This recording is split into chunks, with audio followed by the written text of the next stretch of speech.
Hello everyone, my name is Balasubramanian Iyer and I am the Regional Director for the International Cooperative Alliance, Asia and Pacific. We are gathered here at the headquarters of the National Cooperative Union of India in New Delhi for a very interesting event. As part of Cooperative Dialogue 5, we are focusing on Regional Assembly. This Regional Assembly is the 16th, which we are going to have in Manila from November 6th to 10th. And the first one was held in 1995 in New Delhi in India. And so this COOP Dialogue 5, we thought would be a good opportunity to look back at the regional assemblies, what has taken place, what are the different issues that have been discussed, and also use this as an opportunity to talk to individuals who have attended the Regional Assembly for a number of years.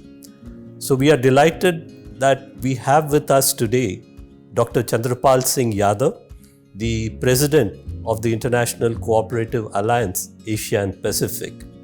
Dr. Yadav, thank you very much for taking the time to join us and have a conversation with us about the Regional Assembly and your experiences. I understand you have been attending the Regional Assembly since 1995. That's close to 30 years. Yes. So what has been your experience over the past 30 years attending the Regional Assembly? Thank you, Baluji. I am associated with cooperatives in India since more than 40 years. And I have been attending ICA-AP Regional Assembly since last 30 years.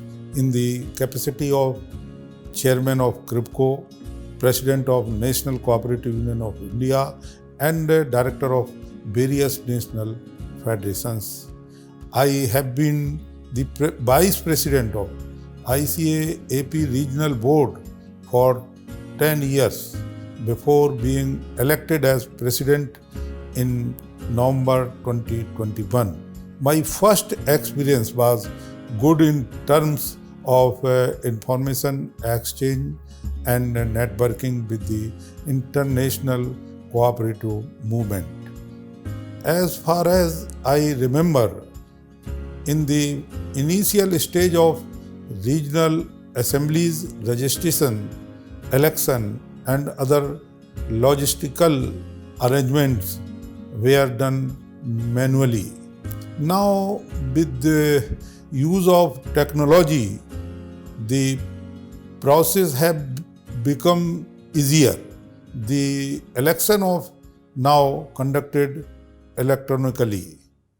In the beginning, less number of members and delegates would join the assemblies. Now, more member and especially women and youth attended in large numbers. The Regional Assembly provided opportunities to meet with senior national political leaders in the host countries. Thank you. You have a rich experience taking part in these assemblies. And you mentioned that the ICA-AP in the initial years, there were few members and few countries who were attending the assembly. Today we have close to 108 members from 28 countries. So the membership has grown in the region. And the regional assemblies are held every 2 years. So in your view, what is the significance of the Regional Assembly for the cooperative movement in the Asia-Pacific region? The ICA-AP Regional Assembly is significant because it brings together members from different countries and organizations on the platform. It is an opportunity for them to interact with each other, meet old associates and make new friends and discuss issues that are common to them. It is a platform where important discussions and decisions related to the ICA-AP can take place collectively and democratically. The Regional Assembly is symbol of our democratic governance. Thank you for that response. I think, yes, the regional assemblies provide a good platform for members to come together and discuss and take decisions on important issues. As you know, as part of the regional assembly, the ICA-AP has the cooperative forum where important issues of that time are discussed so that members can get to hear about how these issues are affecting cooperatives. This year, the theme of the cooperative forum is Cooperatives Are Common Agenda. And the idea is that as part of the Sustainable Development Goals, there are areas where cooperatives can work together. And in 2023, we are at the midpoint. And so it is a good opportunity for us to look at what our common agenda should be. So in your view, how can cooperatives look at their common agenda, not only across the region, but also in their own countries? There are many common areas where cooperatives can cooperate with each other within a country. Some of these areas are improving the policy and legal environment for cooperatives through lobbying with the governments, creating more partnership between cooperative businesses to improve value chain and fighting competition from private players, strengthening the cooperative identity that can benefit cooperatives and members. Next, improving the public opinion towards cooperatives in the country and giving cooperatives a fresh makeover in the market. Working on a common community-based issue such as climate change, environment protection, social welfare, etc. Taking a step to include technology and digitalization in the cooperatives, and working together to involve more youth and women in the cooperative sector and giving them opportunities for decent work and employment, collaborating with each other to address SDGs and informing the government about their impact on communities. Thank you. I think you've touched upon a number of issues which not only are important for the country but at a regional level. And we've seen the COVID-19 pandemic is a good example where the issue is not just limited to one country, but all countries get affected. And the point that you mentioned about identity, looking at climate issues, technology are common. And I'm sure that during the cooperative forum, we will be discussing many of these issues and trying to come out with what would be our common agenda over the next few years.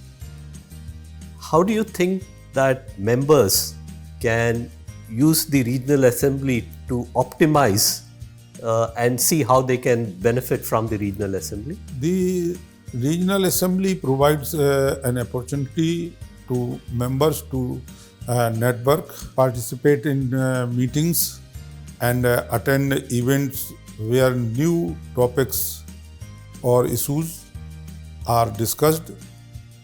It is a platform where members can learn more from each other about what is happening in their countries and the world.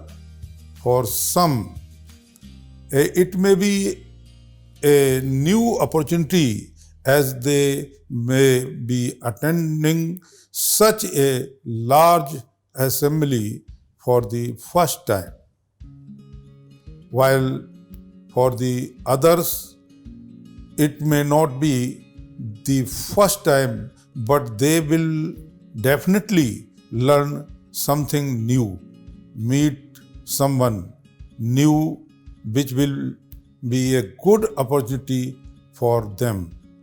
I encourage our members to participate in all the meetings, all events. These have been planned for you. You can make the best of use the Regional Assembly through your active participation and make the program successful for us. You were elected as President of ICA-AP in 2021. So this is going to be your first assembly as the President of the ICA Asia Pacific. So what are you personally looking forward to as part of the Regional Assembly in November this year? Firstly, I look forward to meeting the ICA President, Mr. Ariel Guarco, who will be attending our Regional Assembly. Second, I look forward to meeting my fellow cooperators from the Philippines and other countries with whom I have not met in a long time due to the COVID-19 pandemic. And last but not the least, I am very excited for the first ICA-AP Cooperative Excellence Award ceremony and attending the Cooperative Forum. I look forward to listening different views of how the ICA-AP and our members can work together in the future to make our world a better place. Thank you, Dr. Yadav. We are delighted that you could take the time today to talk with us, share your experiences, and what you see that we should be, our members should be doing or using the opportunity of the Regional Assembly, the platform that is provided. So we look forward to seeing you in Manila in November and looking forward to your leadership during the Regional Assembly. So thank you again for Thank you, taking the Baluji. time. Thank you. Namaskar. Thank you.